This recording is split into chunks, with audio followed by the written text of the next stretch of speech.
Subbound Maniax is an artist shaped by his upbringing, who's on the line with us here just now. How are you today? I'm doing good. How you doing, bro? I'm excellent, thank you. Now, you've got a mixtape out which is called SBM. Why did you decide to give it that title?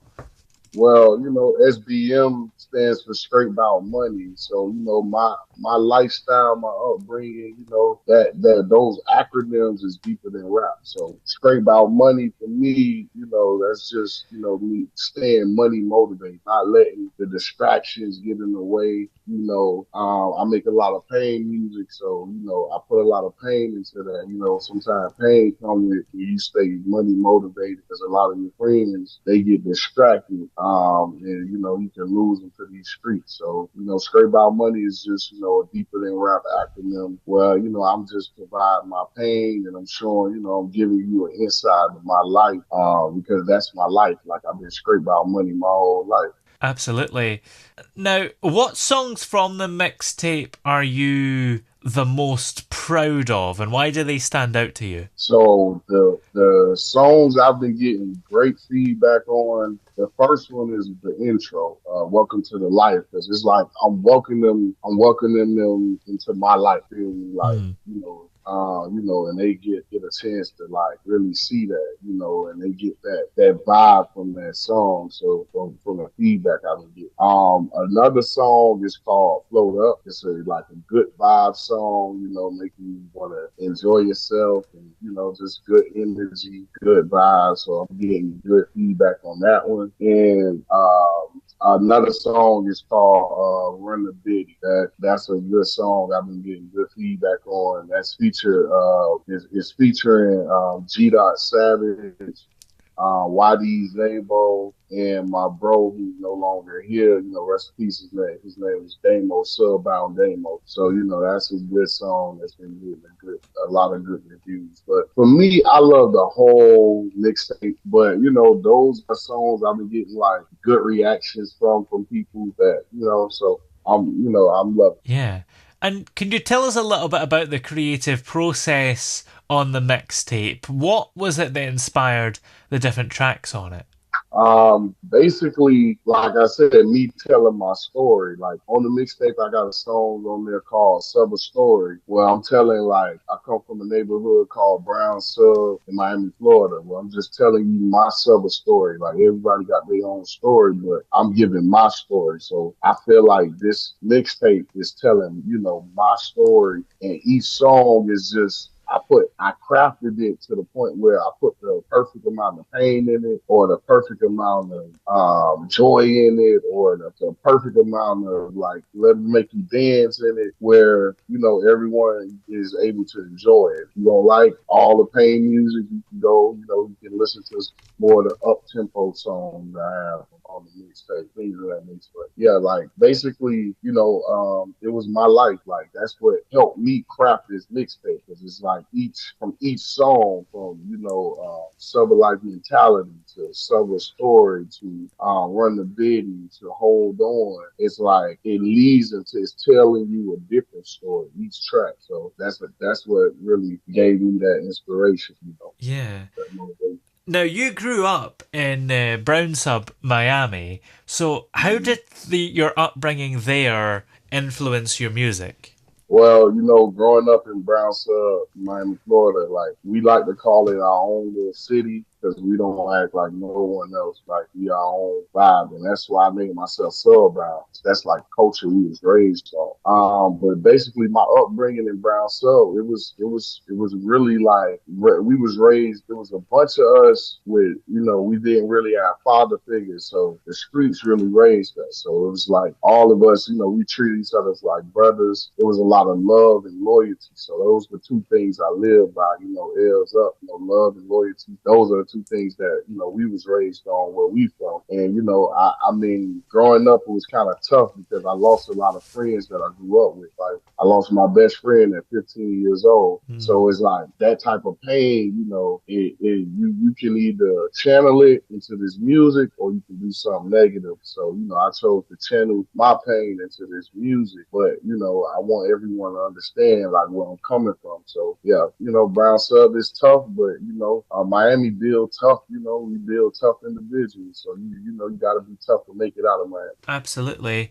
And you loved both music and football growing up. So, how did those passions intersect and how do they continue to influence you today? Well, so I was a former college football player.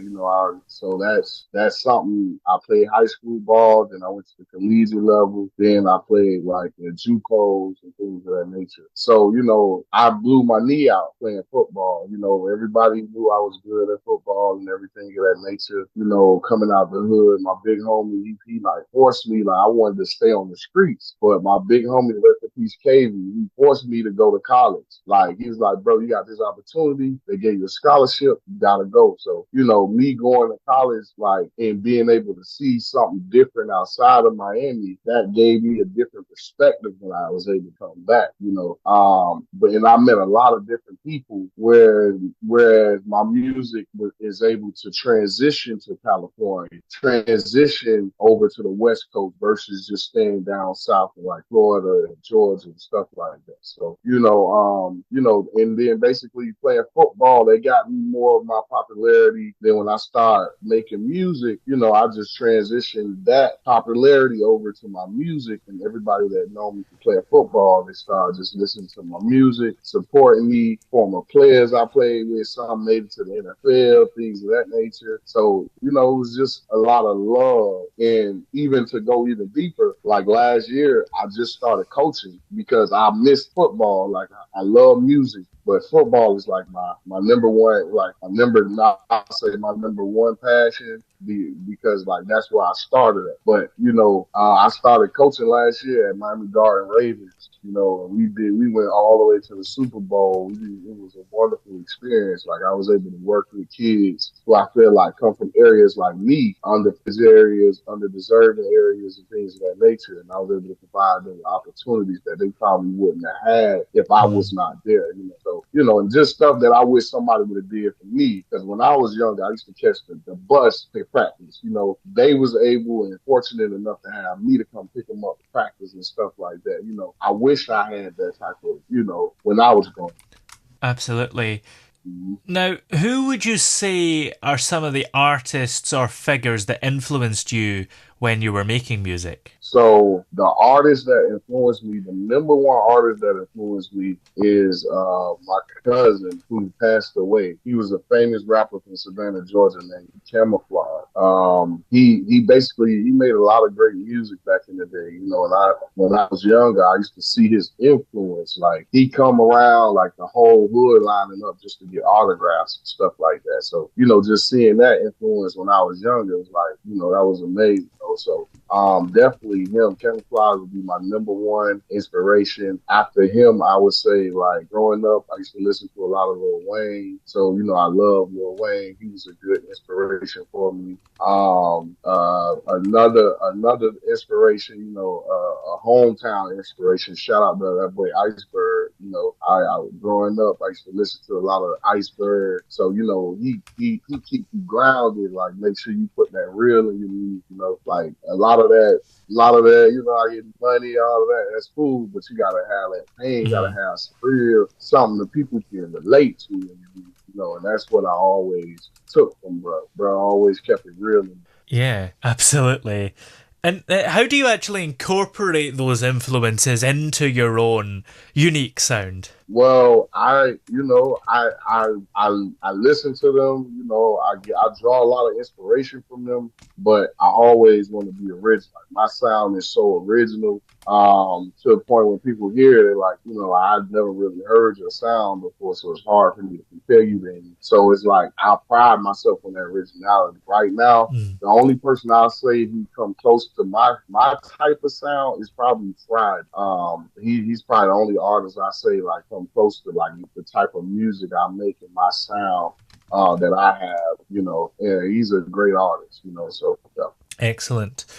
Well, what can we expect next from you? Are there any upcoming projects or collaborations on the way? Well, what's coming next is I'm drop. I just released this SBM mixtape. Straight About Money is on all platforms. Make sure y'all go get that. I'm gonna be releasing some new videos from that project. So I'm gonna be releasing visuals to a few songs, and I may drop a deluxe with like I would say 3 or 4 new songs that they may have not heard. So that's what's next right now for me. I'm just promoting this mixtape. I have a lot of visuals coming out for the mixtape. So, I'm very excited about that. Excellent. Well, in the meantime, where are we able to find all the music that you've came out with so far? You can look on Apple Music, Spotify, YouTube. Just type in Subbound Maniac and you'll find out. And that's my music. Tap in, give me a listen. I appreciate great advice and great ideas. I'm very open to constructive criticism. If you love the music, let me know. I appreciate the love. A lot of people send me love on IG, and I love sharing their message of the love that they send to me. Excellent. Well, many thanks for joining us today. It's been great to have you on the show. All right. Appreciate